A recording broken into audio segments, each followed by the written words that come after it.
Kali ini kita akan membahas 5 rahasia menaklukkan setiap iblis yang menggoda Anda di akhir zaman. Rahasia 1, menjaga hubungan Anda tetap dekat dengan Yesus. Yang pertama harus kita lakukan agar selalu terlindungi dari kuasa kegelapan adalah dengan selalu menjaga hubungan kita tetap dekat dengan Yesus. Cara terbaik untuk mengusir iblis yang tanpa disadari selalu mengganggu hidup Anda adalah dengan membiarkan mereka diusir sendiri oleh Yesus. Jangan ganggu domba-dombaku, wahai serigala. Seperti domba tidak perlu takut pada serigala jika berada dekat dengan gembala. Demikian kita hanya perlu tetap dekat dengan Yesus untuk memperoleh keamanan. Jadi rahasia terkuat untuk mengalahkan kuasa kegelapan bukan terletak pada kekuatan Anda, melainkan pada kedekatan Anda dengan Yesus. Biarkan Dia menjadi gembala yang mengusir serigala dan memberi Anda keamanan. Inilah maksud sesungguhnya dari ucapan Yesus dalam Yohanes 10 ayat 10-14. Pencuri datang hanya untuk mencuri dan membunuh dan membinasakan. Aku datang supaya mereka mempunyai hidup dan mempunyainya dalam segala kelimpahan. Akulah gembala yang baik. Gembala yang baik memberikan nyawanya bagi domba-dombanya. Sedangkan seorang upahan yang bukan gembala dan yang bukan pemilik domba-domba itu sendiri, ketika melihat serigala datang, meninggalkan domba-domba itu lalu lari, sehingga serigala itu menerkam dan mencerai-beraikan domba-domba itu. Ia lari karena ia seorang upahan dan tidak memperhatikan domba-domba itu. Akulah gembala yang baik. Aku mengenal domba-dombaku dan domba-dombaku mengenal aku. Bahwa Yesus adalah gembala yang baik yang selalu mengasihi dan melindungi dombanya. Dekatlah dengan Yesus dan rasakan ketenangan dalam hidup Anda. Orang yang dekat dengan Yesus akan mengalami mujizat kesembuhan jika iblis membuatnya sakit. Orang yang dekat dengan Yesus akan menemukan jalan keluar dari masalah yang tampaknya mustahil. Orang yang dekat dengan Yesus akan merasakan kedamaian dan ketenangan di tengah situasi yang penuh dengan kekacauan. Seperti Daniel yang selamat dari gua singa karena imannya kepada Tuhan. Seperti Sadrak, Mesak, dan Abednego yang selamat dari tungku api karena imannya kepada Tuhan. Seperti Paulus yang mengalami banyak mujizat dan perlindungan dari Tuhan selama pelayanannya. Anda juga bisa mengalami pengalaman ditolong Tuhan dari serangan iblis seperti mereka. Asalkan menjaga hubungan Anda tetap dekat dengan Yesus. Sekarang, bagaimana cara mendekat lebih lagi kepada Yesus Kristus? Bagaimana agar mata kita bisa terus fokus tertuju kepada gembala kita? Untuk menjawabnya, sekarang kita masuk ke rahasia kedua, mengandalkan kuasa Roh Kudus. Seekor domba itu mendekat kepada gembala karena mempercayai suara sang gembala. Yesus memberikan kita gambaran tentang bagaimana seekor domba mengenal suara gembalanya sehingga mau mendekat. Ini adalah gambaran tentang bagaimana kita bisa mendekat kepada Yesus dengan cara mengenal suara Tuhan dan mematuhinya. Cara utama untuk lebih mengenal Tuhan adalah melalui Alkitab. Namun, Tuhan tahu bahwa kita sering lupa, maka Dia mengirimkan Roh Kudus sebagai penolong yang akan mengingatkan kita tentang ajaran Yesus sebagai langkah yang harus kita lakukan untuk mendekat kepadanya. Jika Yesus memberikan arahan seperti gembala yang mengarahkan dombanya ke kiri, domba-dombaku, maka kita harus mengikuti arahan ke kiri itu. Jika kita tidak mengikuti, misal ke kanan, kita bisa tersesat dan menghadapi bahaya seperti domba yang terpisah dari kawanannya dan diserang serigala, yaitu iblis. Seperti yang Yesus katakan dalam Yohanes 14 ayat 26 dan 26. Aku akan minta kepada Bapa dan Ia akan memberikan kepadamu seorang penolong yang lain supaya Ia menyertai kamu selama-lamanya. Tetapi penghibur, yaitu Roh Kudus yang akan diutus oleh Bapa dalam namaku, Dialah yang akan mengajarkan segala sesuatu kepadamu dan akan mengingatkan kamu akan semua yang telah kukatakan kepadamu. Jadi rahasia untuk mengenal suara Tuhan bukan hanya terletak pada membaca Alkitab, tapi juga pada kepekaan terhadap bisikan Roh Kudus yang menuntun Anda pada jalan kehidupan menuju tempat perlindungan dari serangan panas si iblis. Maka demi untuk mengatasi setiap godaan iblis di akhir zaman, kita harus sering-sering menarik diri dari keributan dunia untuk mendengarkan suara Yesus melalui Alkitab dan menjadi peka terhadap suara Roh Kudus. Iblis sering menggoda kita, mengarahkan kita ke jalan yang salah hingga hidup kita berantakan. Misalnya, Iblis bisa memanfaatkan orang lain untuk menipu Anda. Namun, jika Anda mendengarkan dan mengikuti suara Roh Kudus, Anda bisa terhindar dari penipuan. Iblis juga bisa mengacaukan pikiran kita saat orang terdekat kita sakit, membuat kita jatuh ke dalam kebingungan. Namun, jika kita mendengarkan suara Roh Kudus, kita bisa menemukan solusi yang tepat untuk membantu mereka. Dan contoh lainnya, jadi itulah kuasa Roh Kudus yang akan mengingatkan, menuntun, bahkan sebagai kekang suci yang dapat mengontrol hidup kita, sehingga kita bisa menghasilkan buah rohani yang layak untuk kerajaan sorga. Akan tetapi, iblis pun pintar. Dia punya taktik licik. Rasul Paulus mengingatkan dalam Efesus 5 ayat 18. Dan janganlah kamu mabuk oleh anggur, karena anggur menimbulkan hawa nafsu, tetapi hendaklah kamu penuh dengan roh. Orang yang mabuk sangat rentan terhadap serangan iblis, karena kondisi mabuk membuat kita kehilangan kendali atas pikiran kita dari Roh Kudus, sehingga kita menjadi jauh dari Tuhan. Sayangnya, iblis mengetahui hal ini. Ia tahu bahwa ketika manusia mabuk, pertahanan mereka menjadi lemah, sehingga mudah diserang dan ditarik ke dalam kegelapan, menjauh dari Tuhan. Yang perlu kita sadari, penyebab mabuk bukan hanya alkohol. Banyak hal di dunia ini bisa membuat kita mabuk, seperti mabuk cinta, mabuk kekayaan, mabuk kekuasaan, mabuk kebiasaan buruk, mabuk dengan pikiran sendiri, dan masih banyak lagi kemabukan yang dapat menimbulkan hawa nafsu itu. Lalu bagaimana solusinya? Bagaimana cara menaklukkan taktik iblis yang jahat ini karena mengincar natur kedagingan kita ini? Oleh karena itu, kita masuk ke rahasia 3, menguasai senjata ilahi. Kenyataannya, Tuhan telah membekali semua orang percaya dengan perlengkapan senjata ilahi untuk melawan iblis yang mengincar kedagingan kita. Tetapi Tuhan tidak memaksa kita untuk menggunakannya. Ini semua adalah pilihan dari kehendak bebas kita. Tanpa menggunakan perlengkapan senjata ilahi ini, kita pasti kalah dengan iblis, karena iblis mengincar kedagingan kita. Coba Anda selidiki 3 pencobaan yang iblis serang kepada Yesus. Semuanya berhubungan dengan kedagingan manusia. Apa saja perlengkapan senjata rohani Tuhan? Mari kita baca di Efesus 6 ayat 10-17. Akhirnya, hendaklah kamu kuat di dalam Tuhan, di dalam kekuatan kuasa-Nya. Kenakanlah seluruh perlengkapan senjata Allah, supaya kamu dapat bertahan melawan tipu muslihat iblis. Karena perjuangan kita bukanlah melawan darah dan daging, tetapi melawan pemerintah-pemerintah, melawan penguasa-penguasa, melawan penghulu-penghulu dunia yang gelap ini, melawan roh-roh jahat di udara. Sebab itu, ambillah seluruh perlengkapan senjata Allah, supaya kamu dapat mengadakan perlawanan pada hari yang jahat itu, dan tetap berdiri, sesudah kamu menyelesaikan segala sesuatu. Jadi, berdirilah tegap, beringkat pinggangkan kebenaran, dan berbaju sirahkan keadilan. Kakimu berkasutkan kerelaan untuk memberitakan Injil, damai sejahtera. Dalam segala keadaan, pergunakanlah perisai iman. Sebab dengan perisai itu, kamu akan dapat memadamkan semua panah api dari si jahat.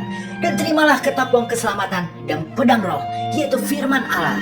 Jadi perlengkapan senjata ilahi ini beberapa bagian, dan semuanya itu penting karena memiliki tujuan khususnya masing-masing, yakni hidup dalam prinsip kebenaran dan keadilan, taat pada kehendak Tuhan. Apapun yang terjadi selalu memiliki iman dan selalu menjaga pikiran kita dengan menggunakan firman Tuhan. Inilah senjata-senjata rohani yang harus kita terus pakai apapun yang terjadi, sehingga kita terhindar dari bahaya kemabukan yang sangat merugikan. Jika Anda merasa bingung karena jumlahnya banyak, maka pandang saja Yesus. Yesus adalah gambaran dari semua senjata perlengkapan ilahi ini. Kita bisa berusaha mengikuti apa yang Yesus lakukan selama ada di dunia ini, karena Yesus juga mengalami peperangan rohani, terutama pada saat menghadapi serangan hebat iblis di padang gurun, di mana dengan perlengkapan senjata ilahi, Yesus berhasil menang melawan serangan setan. Di mana kondisi Yesus saat itu dalam keadaan berat, karena sehabis 40 hari berada di padang gurun sambil puasa pula. Tetapi itu kan Yesus yang adalah Tuhan, sedangkan kita manusia yang penuh dengan keterbatasan. Oleh karena itu, kita masuk ke rahasia 4, menyadari kekuatan doa. Rasul Paulus mengakhiri pembahasan tentang perlengkapan senjata rohani dengan seruan untuk berdoa yang kita baca di Efesus 6 ayat 18. Dalam segala doa dan permohonan, berdoalah setiap waktu di dalam roh dan berjaga-jagalah di dalam doamu itu dengan permohonan yang tak putus-putusnya untuk segala orang kudus. Ini berarti keterbatasan kita sebagai manusia dapat diatasi dengan berdoa. Doa memiliki peranan sangat penting untuk melawan serangan iblis di akhir zaman. Kita diperintahkan untuk berdoalah setiap waktu, seperti kita bernafas. Jadi bisa dibilang doa adalah nafas hidup orang Kristen. Ini sama dengan Yesus perintahkan dalam Matius 7 ayat 7-11. Mintalah, maka akan diberikan kepadamu. Carilah, maka kamu akan mendapat. Ketoklah, maka pintu akan dibukakan bagimu. Karena setiap orang yang meminta, menerima, dan setiap orang yang mencuri, mendapat, dan setiap orang yang mengetok, baginya pintu dibukakan. Adakah seorang daripadamu yang memberi batu kepada anaknya jika ia meminta roti? Atau memberi ular jika ia meminta ikan? Jadi jika kamu yang jahat tahu memberi pemberian yang baik kepada anak-anakmu, apalagi Bapamu yang di sorga, ia akan memberikan yang baik kepada mereka yang meminta kepadanya. Agar kita berdoa tidak jemu-jemu, teruslah meminta kepada Tuhan, terus berharap kepada Tuhan, dan terus mencari segala berkat yang Tuhan janjikan untuk kita semua. Tuhan yang Maha Kuasa akan mendengar setiap doa kita, karena Yesus telah menjadi imam besar bagi kita. Bayangkan kita bisa berkomunikasi dengan Tuhan, Sang Pencipta alam semesta secara langsung, dengan berdoa dalam nama Yesus. Segala keterbatasan kita bisa Tuhan bantu lewat ucapan doa kita, sehingga iblis yang berniat untuk mengganggu kita, menunggu kita lengah, tidak akan mendapat kesempatan. Tetapi perlu diingat bahwa penghalang utama dari doa kita itu kalau kita tidak mau mengampuni orang. Ini penghalang utama doa kita tidak dijawab Tuhan. Karena kalau kita tidak mau mengampuni, maka dosa kita tidak akan diampuni. Dengan demikian, doa kita akan terhalang. Jadi bagi orang Kristen yang masih ada kepahitan atau dendam, dipastikan hidupnya cepat atau lambat akan menemui kehancuran. Entah di bidang kesehatan, keuangan, pendidikan, karir maupun hubungan, karena terkena serangan panah api iblis. Kita semua pastinya tidak mau hal ini terjadi. Maka di era akhir zaman ini, penting bagi kita untuk selalu mengampuni orang-orang yang bersalah kepada kita, agar kita juga diampuni dosanya oleh Tuhan, agar doa kita tidak terhalang, agar kita bisa menaklukkan setiap iblis yang menggoda kita di akhir zaman. Haleluya, amin. Sekarang kita memasuki rahasia terakhir, yaitu rahasia 5, memahami peran malaikat dalam hidup kita. Malaikat adalah makhluk ciptaan Tuhan yang bertugas untuk melayani kita. Kita lihat dalam Ibrani 1 ayat 14. Bukankah mereka semua adalah roh-roh yang melayani, yang diutus untuk melayani mereka yang harus memperoleh keselamatan? Malaikat dapat melakukan berbagai tugas pelayanan kepada mereka yang sudah menerima keselamatan, yaitu kita semua orang Kristen. Ketika kita menerima dan percaya Yesus sebagai Tuhan dan Juru Selamat, maka seketika juga malaikat langsung bertugas melakukan pelayanan atas perintah Tuhan kepada kita. Karena malaikat sama seperti setan adalah makhluk roh, maka kita pun tidak bisa melihat dengan mata kita. Tapi kita dapat mengetahui seperti apa bentuk-bentuk pelayanan malaikat terhadap kita melalui Alkitab. Malaikat dapat menyampaikan pesan khusus dari Tuhan untuk kita, seperti kepada Zakaria dan Elisabet dalam Lukas 1 ayat 13. Tetapi malaikat itu berkata kepadanya, "Jangan takut, hai Zakaria, sebab doamu telah dikabulkan, dan Elisabet, istrimu, akan melahirkan seorang anak laki-laki bagimu, dan haruslah engkau menamai dia Yohanes." Malaikat dapat menjadi bagian dari pemberian jawaban atas doa kita. Ini seperti kisah Petrus di penjara dalam Kisah Para Rasul 12 ayat 7. Tiba-tiba berdirilah seorang malaikat Tuhan dekat Petrus, dan cahaya bersinar dalam ruang itu. Malaikat itu menepuk Petrus untuk membangunkannya. Katanya, "Bangunlah segera." Maka gugurlah rantai itu dari tangan Petrus. Malaikat dapat melindungi kita dari mara bahaya. Ini seperti ketika Elisa dikepung oleh tentara musuh. Namun Tuhan mengutus pasukan malaikat berapi untuk melindungi Elisa. Ini kita baca dalam 2 Raja-Raja 6 ayat 15-17. Ketika pelayan abdi Allah bangun pagi-pagi dan pergi keluar, maka tampaklah suatu tentara dengan kuda dan kereta ada di sekeliling kota itu. Lalu berkatalah bujangnya itu kepadanya, "Celaka tuanku, apa yang akan kita perbuat?"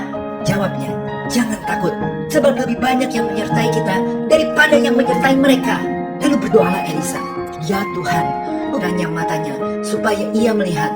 Maka Tuhan membuka mata bujang itu sehingga ia melihat. Tampaklah gunung itu penuh dengan kuda dan kereta berapi sekeliling Elisa. Dan yang terakhir, pelayanan malaikat untuk melayani pada saat momen kita mengalami kematian. Kita baca dalam Lukas 16 ayat 22. Kemudian matilah orang miskin itu, lalu dibawa oleh malaikat-malaikat ke pangkuan Abraham. Sungguh luar biasa. Pada intinya, pelayanan malaikat itu berasal dari perintah Tuhan untuk kita, semua orang percaya. Dan peran malaikat akan semakin meningkat hingga mencapai puncaknya saat akhir zaman tiba, di mana malaikat Tuhan dengan pimpinan Mikael akan diperintahkan Tuhan menumpas iblis. Luar biasa. Terpujilah Tuhan. Amin. Sebagai penutup, demikianlah 5 rahasia menaklukkan setiap iblis yang menggoda Anda di akhir zaman, yaitu rahasia 1, menjaga hubungan Anda tetap dekat dengan Yesus. Rahasia 2, mengandalkan kuasa Roh Kudus. Rahasia 3, menguasai senjata ilahi. Rahasia 4, menyadari kuasa doa. Dan rahasia 5, memahami peran malaikat. Akhir kata, Roma 8 ayat 37 sampai 39. Tetapi dalam semuanya itu, kita lebih daripada orang-orang yang menang oleh Dia yang telah mengasihi kita. Sebab aku yakin bahwa baik maupun hidup, baik malaikat-malaikat maupun pemerintah-pemerintah, baik yang ada sekarang maupun yang akan datang, atau kuasa-kuasa, baik yang di atas maupun yang di bawah, ataupun sesuatu makhluk lain, tidak akan dapat memisahkan kita dari kasih Allah yang ada dalam Kristus Yesus Tuhan kita. Kuasa iblis tidak mampu mengalahkan kasih Tuhan bagi kita. Haleluya, amin. Jika berkenan, berilah like, share, dan subscribe. Tuhan Yesus memberkati.